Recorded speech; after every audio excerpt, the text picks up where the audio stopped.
Hey folks, Jay Barrino here at StarCraft Remastered. Welcome back. Continuing Queen of Blades, we're heading into Mission 2, Reign of Fire. This should be noticeably longer than the first map, that's for sure. High orbit over the planet Braxis. This is where things really start getting interesting. A lot of these Zerg missions are going to take a lot more time than previous macro maps. The Psi Disruptor is causing me some very serious problems. Although I've regained control of my forces here, it's taking more and more concentration just to keep them in line. Oh, my heart's breaking for you, Kerrigan. Now exactly why was it that you asked Phoenix and I to bring Minx to you? Are you still suspicious that I'll kill him for abandoning me to the Zerg? I've gotten over it, Jim. We can't afford to let petty hatreds jeopardize our plans for the UED. That's reassuring. Arcturus, I presume you found your cold sleep chamber accommodating? What is the meaning of this, Kerrigan? Straight to the point, huh? I was hoping to chat. It's been a while. Not long enough. Why have I been brought here? I need your psi emitters, Arcturus. Why? Remember the Confederate psi disruptor that you could never find? Well, the UED found it, and it's preventing me from controlling my minions. With the help of your psi emitters, I can gather up enough Zerg to destroy the disruptor and confront the UED. And what are you offering me in return? Ha! Ever the politician. All right, Emperor. If you help me destroy the disruptor, I'll help you retake Korhal from the UED. A tempting offer. What assurances do I have of you fulfilling your end of the bargain? The only thing I can assure you of, Arcturus, is that without my help, you'll be the Emperor of your own little 8x8 cell for the rest of your life. I see that you're still a persuasive speaker. All right, Kerrigan. I'll lend you some emitters, but this had better be worth it. Coolio, destroy the Psi Disruptor. Alright, boys and girls, listen up. Our objective is to locate and disable the Psi Disruptor's primary power generator. Once we've done that, we'll turn over the mission to Minx and Kerrigan. Let's move out.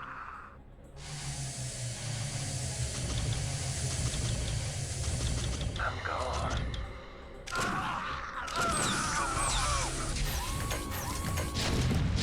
Such a cool opening. Also kind of embarrassing that these are just so easily destroyed with barely any defense on the outskirts of the disruptor itself. In transit, HQ. Kerrigan, the generator's offline. You can send down the Psi emitter at any time. Good work, Jim. The Psi emitter will be carried by one of my SCVs. With the disruptor's power cut, the emitter should be able to get the attention of any renegade Zerg near it. The SCV will then be able to lure the Zerg back to your base. Once the Zerg arrive there, you'll be able to assert direct control over them. Reporting for duty. Roger that. Okay, let's go. Grab some drones. This is one of those where you don't start with a base. With these Zerg, I can construct a new hive cluster. Once my forces have grown strong enough, I can assault the Psi Disruptor directly. Roger that. Okay. I wonder what kind of triggering... Is there some sort of trigger that makes the Zerglings kind of do that weird little hop around where they're in a location, but they just sort of skitter around, but they don't go too far? I think that's pretty neat. We can go and try to get a few more Zerg. I think there's some hunter killers, yeah, that we can get for basically free. Right away, sir. Okay. Although these Zerg are now under my control, I sense that there are more Zerg out there. We must lure as many of them here as possible. Yeah, so we're gonna get as much as we can. They're hiding all over the place. We just have to try to break through these semi-bunker lines. I kind of want to wait until my base is complete, but I also want to just get this show on the road. I think there might be more down here that we can snag. Let's just check. I read you. No, there are not. Okay, we have to destroy the bunker, or we can just walk around it. Anyway, yeah, there's really nothing we can do while we wait for this hatchery to get built, so let's just go. We can't repair the SCV, so we have to be careful we don't take any silly damage. I guess let's just destroy this. Yeah, I think these are devouring ones, actually. I mean, hunter killers can take a huge amount of punishment, so this is great. Okay, back up, back up. Okay, cool, and let's go ahead and grab these, I think these are the devouring ones. Yes, they are. So they're just souped up Zerglings. It's awesome. And now we just need overlords. I think it's possible you can...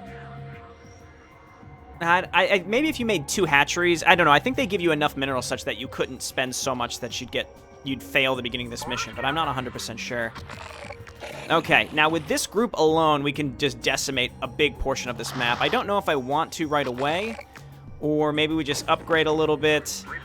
Let's try to get our base actually set up, because I can't say that I know exactly what to expect here. Again, I most recently played this as part of Mass Recall, which is significantly harder than all of this. Okay. One thing I don't remember is, like, when you do the, when you're on the Kelmorian map, so you're fighting Terran that are not the UED, I assume that they don't get medics. There's, like, nice consistency there by Blizzard, I suppose. Let's just take a Zergling and look around.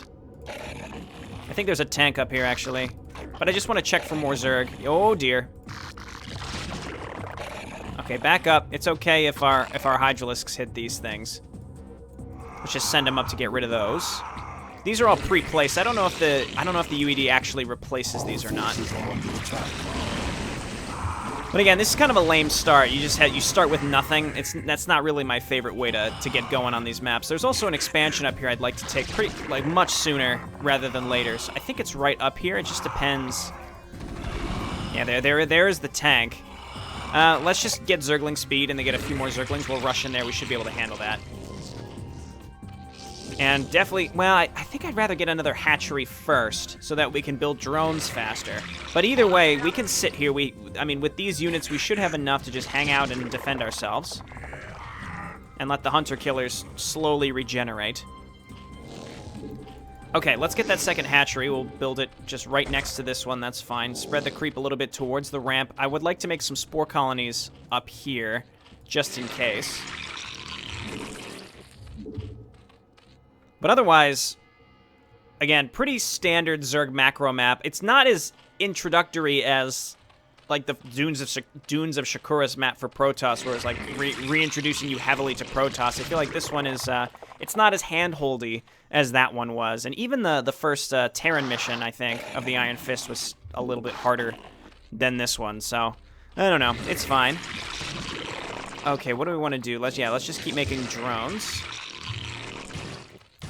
I don't legitimately know how much we need to be able to complete this map. That's why I'm sort of on the edge. I'm like, I could probably just take these units and break this and then go find Torask. Once you find Torask, you just start smashing through the map, right? Because Torask is Torask. He's great. You just use him to break up the ramp. Or you make a bunch of Mutalisks, similar to the new Dominion map back in the original StarCraft. This is a spawning pool, right? Yeah, okay. All forces are under attack. Okay, 1 Marine, no problem, I think. Dugal was like, let's leave a garrison here. Okay, yeah, like your most important asset. Let's leave the weakest part of our force here. That sounds really good, buddy. Appreciate that. I mean, as Kerrigan, I think she actually, not even sarcasm, she appreciates it. It's a good thing. Overlords. Now, I mean, this basic Zerg macro. I think I'm going to take this opportunity to talk about something that's near and dear to my heart. And that is fake cheese. Okay? I think people's tastes when it comes to cheese are similar to people's tastes when it comes to beer, in that there are beer snobs and there are cheese snobs. Look, I am all about all kinds of cheese. I'm an all cheese kind of guy. I don't discriminate when it comes to my cheese. But there's some people, they're like, oh, well, if it's not an aged Havarti, it's not for me. I'll eat Velveeta. I'll eat shredded grocery store brand cheddar cheese. I don't care. I love it. And in fact, I kind of like that fake melted cheese that you can get on nachos at like a county fair. I like that stuff. Some people think it's disgusting. Here's the thing. It's typically cheaper. I don't know, it's more flavorful. There's some types of cheese where, again, I like all cheese. I'm a cheese guy. But it's just not some of it, like the more like classy the cheese, I actually feel like it carries less flavor. So you're adding, you know, if you're putting a slice of cheese on a sandwich, you're putting a slice of Swiss or maybe provolone, and if it's not really good cheese, you know, you're basically adding 100, 150 calories to your sandwich for virtually no extra flavor added. Maybe it's the texture of the cheese that you enjoy. All I'm pointing out is I have a problem with people who think that they're above fake American cheese. I like American cheese. I'm not saying it's necessarily my favorite cheese, but I do quite like it. Like when it comes to macaroni and cheese, you get some cheddar, American pepper jack. It's great, you get some good mac and cheese there. But some people, I think they feel that they're above. They feel that they're above the fake cheese. Everyone has different tastes. I get it. I'm just pointing out, and again, that's why I said this was an admission, because some people will think that this is classless. But I'm just pointing out, I think that's ridiculous. It's not classless. Now, where did that drone go that got stuck? There's a drone somewhere that's just sitting around because he couldn't get there to build an evolution chamber. Get over there, buddy. But yeah, I mean, like I mentioned, Velveeta. I'm all about Velveeta. Some people think it's gross. It has less fat in it than normal cheddar cheese. Give me more of that Velveeta. You melt that with some restaurant-style salsa, you got a great queso dip going. You can't say no to that. I don't know. I'm always going to fall back on that and say, well, like, you know, everybody likes something different. I'm just saying, from my taste, American cheese, while overly pasteurized and fake, is more flavorful to me. It carries a good taste to it. It's got a creamy texture, as opposed to some more fancy cheeses that are a little more pungent, perhaps. But in some cases can be less flavorful. That's all I'm saying. That's all I'm pointing out here. It scares me a little bit. And I feel like I'm crazy sometimes because people make me think that my tastes in cheese are bizarre. And maybe they are. But again, it's just like the way that my taste is, my palate, it concerns me that that's how I guess I'm tasting my cheese, because if I really liked cheese, apparently, if I was a real cheese fan, you know, I'd be all about these the Munster cheeses and the Swiss cheeses. No, I'm not. I don't know. I don't even know some of these fancier cheeses you can get in France. I don't know. You can get cheeses all around the world, different cheeses I've never heard of. But I am a big cheese kind of guy. Give me some. Just give me some Kraft mac and cheese, and I'm not talking about the kind you have to add milk to. That's powdered cheese. That's where I draw the line. All right, it's okay, and in fact, I found that I quite like it when if you add some, instead of using milk, you can still use milk, but instead of using all milk, you use Greek yogurt, and I quite like that. It adds a bit of, it adds a different flavor to it. I would recommend it if you haven't tried it, if you're just doing the Kraft boxed dinners. The Kraft boxed dinners with the powdered cheese, it makes you think it's more convenient, but I disagree, because you have to buy milk, and milk is perishable. If you're not eating cereal or making some sort of casserole or baked good, you're not using that milk for anything else. So in fact, I think the powdered cheese macaroni and cheese is significantly more challenging to make, because you buy like 3 boxes of it, and then every time you think to make it, you realize, oh, I have no milk. So I guess I'm not going to be making this today. That's irritating. As opposed to the Velveeta, say, and Kraft has a different brand where you get like the goopy cheese. You get the already melted goopy cheese. You know, whatever weird chemicals they're putting in that stuff to keep it melted, you know, it's like 600 calories a box, or I think around that. It's like 600 or 700 calories a box for that stuff. I don't know what they're putting in that, but it keeps it goopy, and it's way better than having to have milk on hand. Because again, it's like, oh, look how convenient this macaroni and cheese is, except you need one of the most perishable types of goods in order to make it. I disagree. And I don't not like milk, but I don't just drink milk normally, and I haven't eaten breakfast for quite some time. It makes me feel, if I eat too early after waking up, it makes me feel a little queasy. So I don't eat breakfast. So I don't know. I'll acquiesce that the powdered cheese macaroni is fine, only if you consistently have milk in your household, which in fact makes it more inconvenient than just getting the goopy cheese macaroni and cheese. And then there's Easy Mac. That's a whole different thing. That's also powdered cheese, but you don't need milk for it. So why can't they just make the other boxed Kraft like that and not have to use milk? I don't know. I feel like Kraft and all these powdered macaroni and cheese companies, they're in cahoots. with the dairy industry, I mean, obviously there's cheese, right? But they're in cahoots to make you have to buy milk when you otherwise wouldn't buy milk. I don't know. Again, I'm not eating cereal in the mornings. And, you know, sometimes you make some baked goods. We make a good breakfast casserole. You put some milk in there. It's great. But we buy the small bottles of milk so that we use what we need, and then we just throw the rest of it away. I ain't using milk for anything else. I don't know. This is a topic I feel very strongly about. Again, I wanted to have that admission about the fake cheese, because I want to hear if there's anyone else out there who can describe who's a cheese snob. I want to hear who is the cheese snob who's going to put me down in the comments. I will acquiesce to that, but I want you to explain it to me. What is it about these different cheeses? Again, is it like the fact that they're more pungent? I just don't get it. I feel like my palate is extremely unrefined, and maybe that's just it. Maybe that's all it is. I have an unrefined palate. I'll admit that. I don't know. I guess it's true. Give me that fake nacho cheese any day. Melted American cheese with some salsa in it. You got some good queso right there. That's the best kind of queso, that like Texas queso. It's not like real, it's not actual queso. Like, because I mean, queso is just cheese in Spanish. I'm talking like when you're in America and someone says queso, it just means spicy melted cheese. It's weird, but that's, I guess just because you're saying it in Spanish, it means that it is inherently spicy. I don't get it, because not all Latin, or, you know, Spanish, Latin American food is spicy. I don't know. I don't get it. Either way, I'm all about that life. Let's just make more Zerglings so we can get this show on the road. But, yes, please tell me what's wrong with my palate when it comes to cheese. And maybe there's nothing wrong at all. What I'm trying to argue here is that there's nothing wrong with it. I will defend it, and it's great, but I'm constantly self-conscious of the fact that something weird is going on in my face hole. If I'm all about this, I mean, Velveeta is a company. Again, it's more that craft. I don't know what it is. They're in cahoots with the business that's giving us milk, the dairy business, the dairy farmers. I mean, they're buying the cheese from them, I suppose. I don't know. I don't even know how that stuff is made. It's all in a factory somehow. There's some element of dairy involved. I don't have all the answers.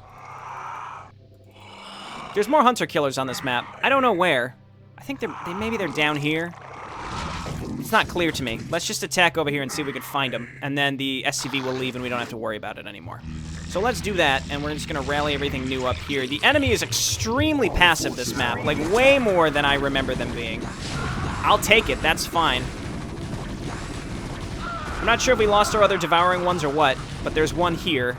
The other two, no, we did not. We did not lose them. It's good. We good. Nice. Okay, that worked out. Here's the rest. Oh, are they just hunter killers? No, they're hunter killers. Let's grab these. We're just about ready, I think, to go and destroy the enemy outright. I may just grab another hatchery, too, because we're going to need that production to just get through this. No, quick! Okay, good. I was going to say, if he... With all due respect to Miss Kerrigan, sir, these critters make me nervous as hell. I sure would appreciate some immediate evac. In transit, HQ. I'm glad he did not get blocked. Missile attacks, let's get them started. Should we bother making Mutalisks? We can mix some of them in there. Let's have some fun. It's our first Zerg map. Okay, so we're just going to leave him here. He'll get picked up. And we may be able to move him around, whatever, but... Jay Barino, I don't know if you noticed, but the dropship was not red, and Manx supplied... Manx was the one that supplied the SCV, so maybe the dropship should be red. I suppose that I will give some ground in that maybe the Raiders dropship dropped him off, but the SCV should have at least been red, considering that Menk said it was his SCV. You know what? I don't know why I said that in strawman commenter voice. You're absolutely right. That SCV should have been red. But at the same time, our heroic Zerg are red too. Blizzard was like, it's a conundrum. I don't know what to do about this. Just make him purple. Because he is our Zerg are purple, and then the SCV was purple. They clearly had the ability to make him red. They didn't do it. I was just talking about Blizzard consistency earlier. I rescind that. I rescind that entirely. Okay, so let's... Blizzard? Inconsistent? I don't want to hear pejoratives like that. How dare you?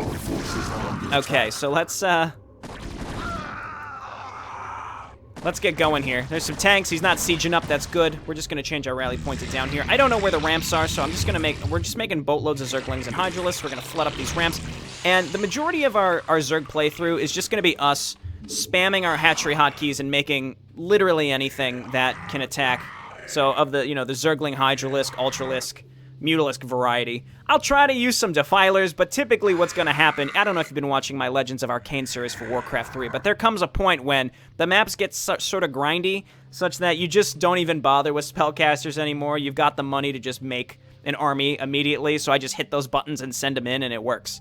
Eventually. It takes a while, but eventually he just keeps making those units, and they'll get through eventually. Get some more, some Overlords and Zerglings, and I think we're just about where we need to be. I could wait for these upgrades. I guess we can wait for +1 in the air and then +1 missile attacks. Kill the Ursidon. There we go. Wait, are those Ursidon? Or they're Ursidax. The Ursidons are from StarCraft 2. No! Get out of here! Quick, start building. Do I need to draw you all the way into my defensive structures? This will finish building and turn into a spore colony before they can kill it. Well, maybe not. Wow, they did. Oh, there's 4 of them. That's why. All right, just make some Hydralisks. We're just going to leave them here. That's fine. Let's see. I don't know if this will finish in time. Let's just make more of them. We don't need this income. I was just talking about how we probably already just have enough. Just make sure we make enough Hydralisks to deal with Wraiths once we get to the enemy base. Well, it did its best for us. 6 Hydralisks versus 4 Wraiths. Who can win? I think we know the answer. Okay, that's the most damage 4 Wraiths have ever done ever. Okay, how we looking? I'm thinking we're in good shape. It seems like the enemy does not cloak, so that's good for me. We'll make some Mutalisks, and I think we're just about ready. Again, we've got this Torask. We got this Torask bad boy. He's got 8 base armor, so Marines are doing... Their damage is negated. They do a minute. It always just goes down to 1. It can't go lower than 1. Just save, and then let's just auto-attack in there and see what happens. That'll be fun, right? And then you guys just follow Torask. Get on in there. Now, the way... I don't know where the ramp is. I'm auto-attacking, honestly, just because I don't know where the ramp is. That's literally it. Okay, Torask is in there. He's in the front. Kill the tanks. Our Overlords have died.